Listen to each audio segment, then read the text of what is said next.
नमस्कार, एक बार फिर से मैं आप सभी के सामने उपस्थित हूँ बेहद महत्वपूर्ण टॉपिक के साथ। और आज हम बात करने वाले हैं अफ्रीका के बारे में, जहाँ पे कहा जा रहा है कि अफ्रीका जो है वो 2 पार्ट्स में डिवाइड होने वाला है, क्योंकि अफ्रीका की जो नीचे जो प्लेट्स है, African Eurasian plates, African plates जिनके हम बात करते हैं, 7 प्लेट्स होती है ना हमारी, तो वो नीचे धीरे धीरे वहाँ पर कुछ गतिविधियाँ हो रही हैं और वो नीचे से आपकी फट रही है। तो ये कहा जा रहा है जो अफ्रीकन धरती है वो 2 पार्ट में डिवाइड हो जाएगी। तो चलिए इसी के बारे में थोड़ा सा बातचीत कर लेंगे। और नया एक महासागर इससे निर्मित होगा। इसमें भारत को क्या इफेक्ट होगा, क्या पॉजिटिव चीजें होंगी, क्या नेगेटिव चीजें होंगी, तो चलिए इसी के बारे में थोड़ा सा समझ लेते हैं।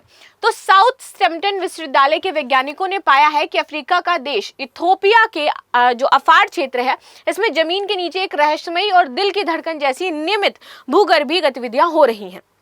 अच्छा, आपको पता हो तो ये जितने भी कॉन्टिनेंट बने हैं हमारे, ये टूट टूट के ही बने हैं। जब स्टार्टिंग में हम देखते हैं फॉर्मेशन, तो देखते हैं पहले ये पूरी एक प्लेट हुआ करती थी, ठीक है, ये पूरा एक गोल, एक पैन टाइप का था। फिर धीरे धीरे जैसे ही ये भूगर्भीय घटना हुई तो ये आपके टूटना शुरू हुई। नॉर्थ अमेरिका, साउथ अमेरिका, ये सब कुछ आपके बने, तो आप इनको जोड़ सकते हो।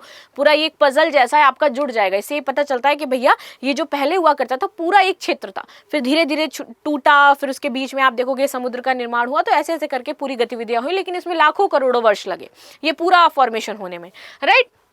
तो आगे आ जाते हैं। ये संकेत देता है कि ये क्षेत्र भूवैज्ञानिक रूप से अत्यधिक सक्रिय है और संभवतः भविष्य में जो अफ्रीका महाद्वीप है ये 2 भागों में विभाजित कर सकता है, जिससे एक नया महासागर बन जाएगा।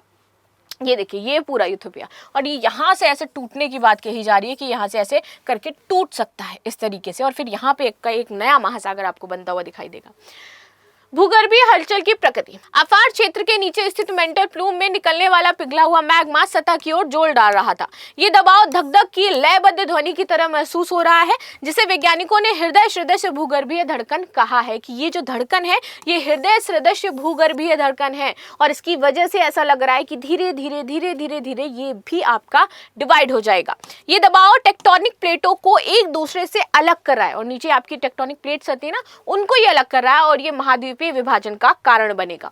महाद्वीपीय विभाजन की शुरुआत। तो देखिए, अफार क्षेत्र में 3 टेक्टोनिक प्लेटें हैं। कौन कौन सी? अफ्रीकी, सोमाली और अरब प्लेट के संगम पर ही स्थित हो जाता है।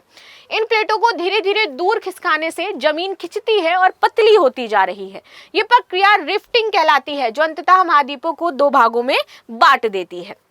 आगे आते हैं, नया महासागर बनने की संभावना है। भविष्य की तस्वीर समझते हैं, कैसी लगेगी अगर ऐसा हुआ तो वैज्ञानिकों का मानना है कि यदि यही प्रक्रिया लाखों वर्ष तक जारी रही तो अफार रिफ्ट पूरी तरीके से खुल जाएगा और वहां समुद्र का पानी भर जाएगा। ये एक नया महासागर बेसिन कहलाएगा, जैसे कि अतीत में अटलांटिक महासागर के साथ हुआ था। अफ्रीका 2 अलग अलग भूभागों में विभाजित हो जाएगा। एक भाग सोमालिया की ओर हटेगा और दूसरा शेष महाद्वीप की दिशा में ही रहेगा। नेक्स्ट आते हैं मेंटल प्लूम की भूमिका। मेंटल प्लूम अत्यधिक गर्म पदार्थों का एक ऊर्ध्वगामी प्रवाह है, जो पृथ्वी की सतह पर ज्वालामुखी गतिविधियों और प्लेटों के खिसकने में योगदान देता है।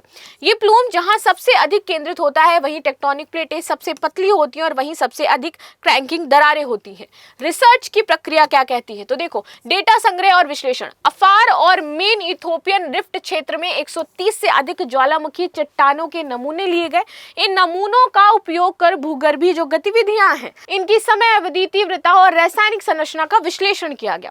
तकनीकी उपकरण और मॉडलिंग। तो रिसर्च टीम ने भूगर्भीय सैंपलिंग, भूकंपीय डेटा, उन्नत सांख्यिकी मॉडलिंग का उपयोग कर निर्धारित किया कि मेंटल की धड़कन जैसी गतिविधियां कहां और क्यों रही।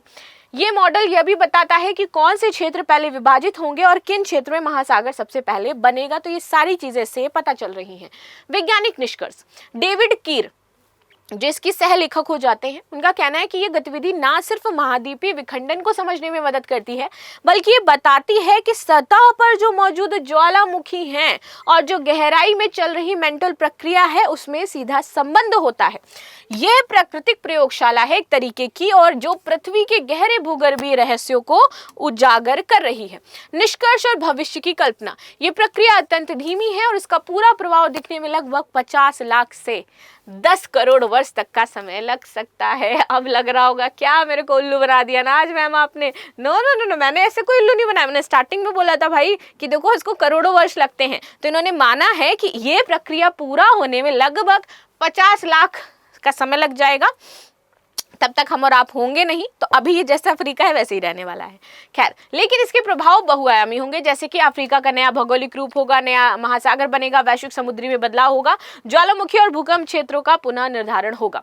लास्ट में क्वेश्चन है, अफ्रीका के किस क्षेत्र के नीचे वैज्ञानिकों ने दिल की धड़कन जैसी भूगर्भीय गतिविधि दर्ज की? सहारा क्षेत्र, केप टाउन, अफार क्षेत्र या फिर विक्टोरिया झील? तो ये थी न्यूज जो हमने डिस्कस करी है। मिलते हैं नेक्स्ट क्लास में, तब तक के लिए धन्यवाद। लाइक शेयर सब्सक्राइब करना बिल्कुल भी ना भूलें and thank you so much.